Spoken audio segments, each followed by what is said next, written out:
আলাইকুম সপ্তম শ্রেণীর শিক্ষার্থীরা, আজকে আমরা গণিত বইয়ের বার্ষিক মূল্যায়নের সিলেবাস এবং মানবন্টন নিয়ে আলোচনা করব। প্রিয় শিক্ষার্থীরা, দেখো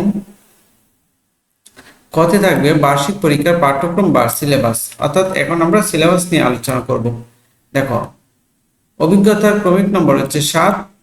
অভিজ্ঞতার নাম হচ্ছে বাইনারি সংখ্যার গল্প। এটা পৃষ্ঠা হচ্ছে 141 থেকে 160 পৃষ্ঠা পর্যন্ত। ওকে, তারপরে দেখো চলো বৃত্তচিহ্ন, এটা পৃষ্ঠা হচ্ছে 161 থেকে 180 পৃষ্ঠা পর্যন্ত। এটা অধ্যায় 8। অধ্যায় 9 আছে বীজগাণিতিক রাশির উৎপাদক, গসাগু ও লসাগু, 181 থেকে 190 পৃষ্ঠা পর্যন্ত। 10 আছে নানা রকম আকৃতি মাপি, 191 থেকে 214 পৃষ্ঠা। 12 অধ্যায় আছে বীজগাণিতিক রাশির সমীকরণ, 227 থেকে 240। 13তে আছে তত্ত্ব অনুসন্ধান ও বিশ্লেষণ, 241 থেকে 266 পৃষ্ঠা পর্যন্ত। প্রিয় শিক্ষার্থীরা, এই হচ্ছে আমাদের সিলেবাস। এখন মূল্যায়ন কাঠামোটা কিরকম হবে? ঠিক অন্যান্য সাবজেক্টের মধ্যে এটার শিক্ষণকালীন মূল্যায়ন হচ্ছে 30% এবং সামষ্টিক মূল্যায়ন হচ্ছে 70%। এই হচ্ছে টোটাল 100%।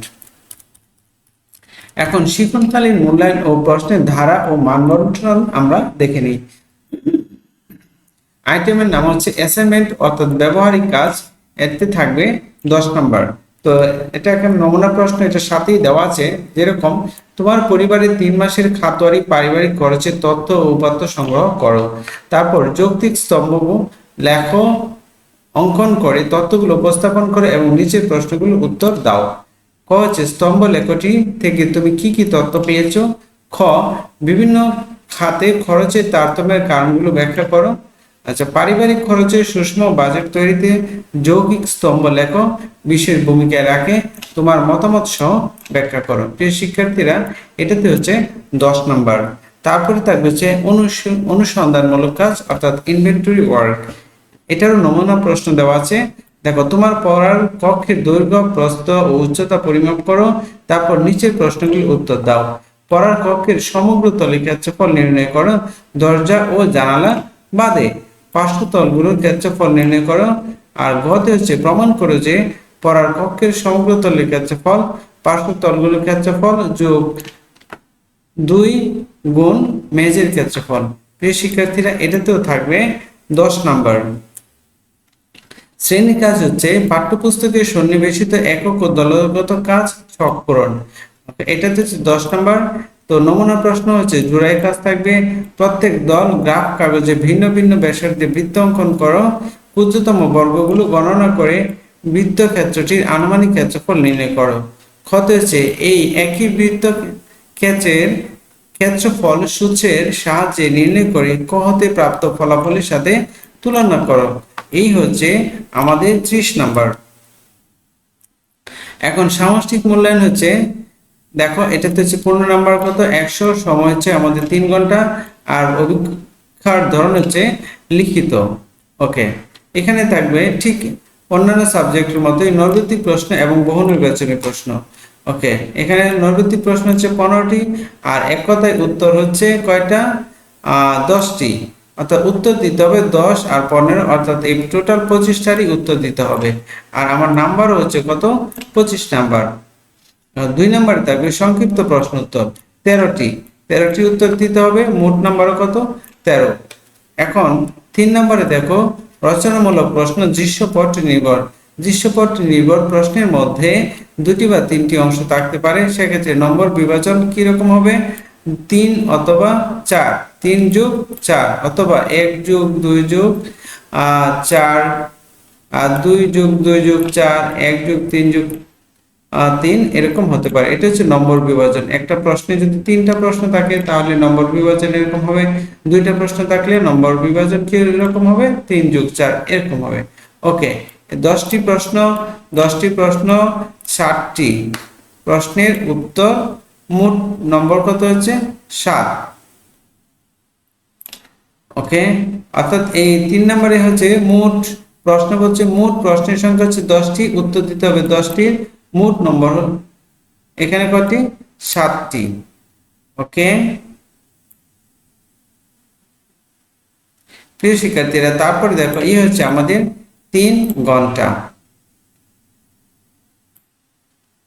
এখন নিচে দেখো কাঠামো মোতাবেক নমুনা প্রশ্ন, এখানে কিছু নমুনা প্রশ্ন দেওয়া আছে। দেখো এটি একটি নমুনা প্রশ্নপত্র। এই নমুনা প্রশ্নপত্রের আলোকে আপনি একই বিষয়ে আপনার স্বকীয় প্রশ্নপত্র তৈরি করতে পারবেন। কোনোভাবেই নমুনা প্রশ্ন হুবহু ব্যবহার করা যাবে না। দেখো এই হচ্ছে আমাদের কি নমুনা প্রশ্ন। বার্ষিক সামষ্টিক মূল্যায়ন 2024, বিষয় গণিত, শ্রেণী হচ্ছে সপ্তম, পূর্ণমান হচ্ছে 100, সময় হচ্ছে 3 ঘন্টা। তো ক বিভাগে থাকবে কয়টা প্রশ্ন? 25টা প্রশ্ন এবং 25 নাম্বার। এর মধ্যে দেখো 1 নম্বরে দেওয়া আছে, এটা হচ্ছে নৈর্ব্যক্তিক।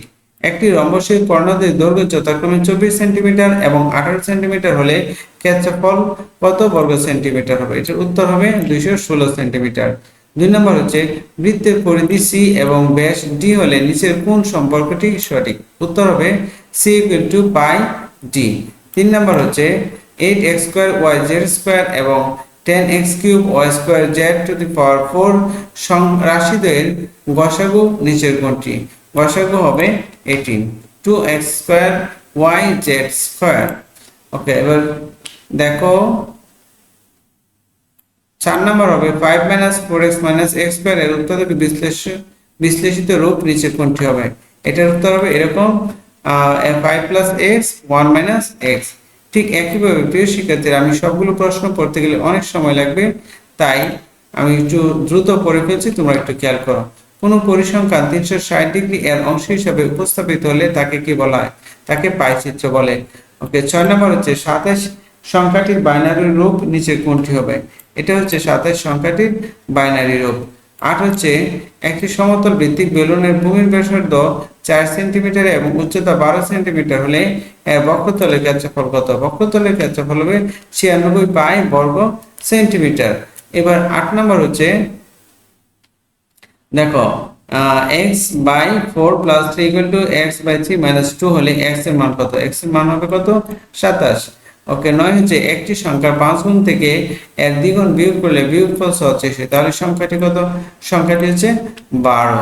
ওকে, 10 নম্বর হচ্ছে এখানে একটা চিত্র দেওয়া আছে, এই চিত্রের আলোকে তোমাকে প্রশ্ন উত্তর দিতে হবে। পাশের চিত্রে সমগ্র তলের ক্ষেত্রফল কত বর্গ সেন্টিমিটার? সমগ্র তলের ক্ষেত্রফল হচ্ছে 192 সেন্টিমিটার। ওকে, এইবার আসো 11। দেখো কতজন শিক্ষার্থী দৈনিক 4 ঘন্টার কম পড়াশোনা করে? 34 জন। 12 হচ্ছে একটি বর্গক্ষেত্রের পরিসীমা 52 মিটার হলে এর ক্ষেত্রফল কত বর্গ মিটার? ক্ষেত্রফল হবে 169 বর্গ মিটার। 13 একটি কাঠের বাক্সের দৈর্ঘ্য 5 সেন্টিমিটার, প্রস্থ 4 মিটার এবং আয়তন 40 ঘন সেন্টিমিটার হলে উচ্চতা কত সেন্টিমিটার? উত্তর হবে 2 সেন্টিমিটার। ওকে, 14 নম্বর দেখো x + 7 * x - 7 = 15। সমীকরণটির মূল কত? সমীকরণটির মূল হচ্ছে -8। এখন 15তে দেখো একটি রম্বসের ক্ষেত্রফল 100 বর্গ সেন্টিমিটার এবং একটি কর্ণের দৈর্ঘ্য 10 সেন্টিমিটার হলে অপর কর্ণের দৈর্ঘ্য কত সেন্টিমিটার? এটার উত্তর হবে কত? 20 সেন্টিমিটার। প্রিয় শিক্ষার্থীরা, এখন এক কথায় উত্তর দিতে হবে। দেখো এক কথায় উত্তর 1 থেকে শুরু করে 25টি, এই 25টি প্রশ্নের উত্তরই তোমাকে খাতায় লিখতে হবে। ওকে, 16 থেকে 25 পর্যন্ত হচ্ছে এক কথার উত্তর, অর্থাৎ টোটাল এখানে আমরা পাচ্ছি 25 নাম্বার। আচ্ছা, খ বিভাগে দেখো এখানে বলছে নিচের প্রশ্নগুলোর উত্তর দাও। একটি আয়তাকার বাগানের ক্ষেত্রফল x square minus 5x plus 6 বর্গ একক হলে এর দৈর্ঘ্য প্রস্থ নির্ণয় করো। দেখো 13 দোকানে কত? 26। প্রতিটা প্রশ্নের জন্য কত? 2 নাম্বার করে। ঠিক একইভাবে খ, খ, গ, ও, ছ, ছ, বর্গীয় জ, ঝ, নিয়, ঠ, ঠ, ড, অর্থাৎ এই প্রশ্নগুলোর উত্তর তোমাকে করতে হবে। তারপরে দেখো এখানে আবার বলছে দৃশ্যপট নির্ভর প্রশ্ন 10টি থেকে 60টি উত্তর দিতে হবে। নমুনা প্রশ্ন হিসেবে 60টি প্রশ্ন দেওয়া হলো, 10টা থাকবে, তোমাকে 60টার উত্তর দিতে হবে। এখানে 60টা নমুনা প্রশ্ন দেওয়া আছে।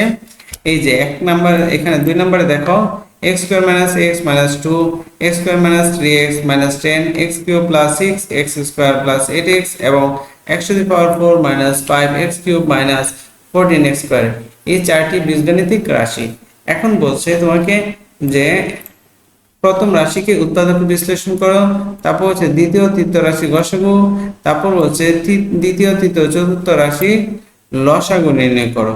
আর 3 নম্বরে বলছে দেখো 3 নম্বর হচ্ছে একটি আয়তাকার বাগানের দৈর্ঘ্য প্রস্থ 3 গুণ এবং পরিসীমা 120 মিটার হলে এই বাগানের ভিতরে এমন একটি পুকুর আছে যার দৈর্ঘ্য প্রস্থ অপেক্ষা 4 মিটার বেশি।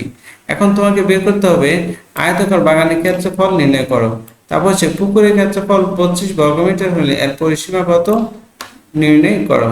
ঠিক একইভাবে 4 নাম্বার দেওয়া আছে এবং 5 নাম্বারও দেওয়া আছে। এই শিক্ষার্থীরা 5 এই হচ্ছে 6, ওকে, তারপরে আছে 7, এই হচ্ছে 7 নং প্রশ্ন। তারপরে আছে দেখো 8 নাম্বার আছে উপাত্ত। ঠিক একইভাবে 8 নাম্বার পর্যন্ত দেওয়া আছে। প্রিয় শিক্ষার্থীরা, তো তোমরা এই প্রশ্নগুলোর সমাধান অচিরেই পাবে। তো তোমাদের প্রতি বিশেষ কৃতজ্ঞতা রইল আমার চ্যানেলটিকে সাবস্ক্রাইব করার জন্য। আশা করি তোমরা অলরেডি সাবস্ক্রাইব করে ফেলো। আর তোমাদের কোনো প্রশ্ন থাকলে আমাকে করো। সবাইকে অসংখ্য ধন্যবাদ দিয়ে আজকের মতো এই পর্যন্তই।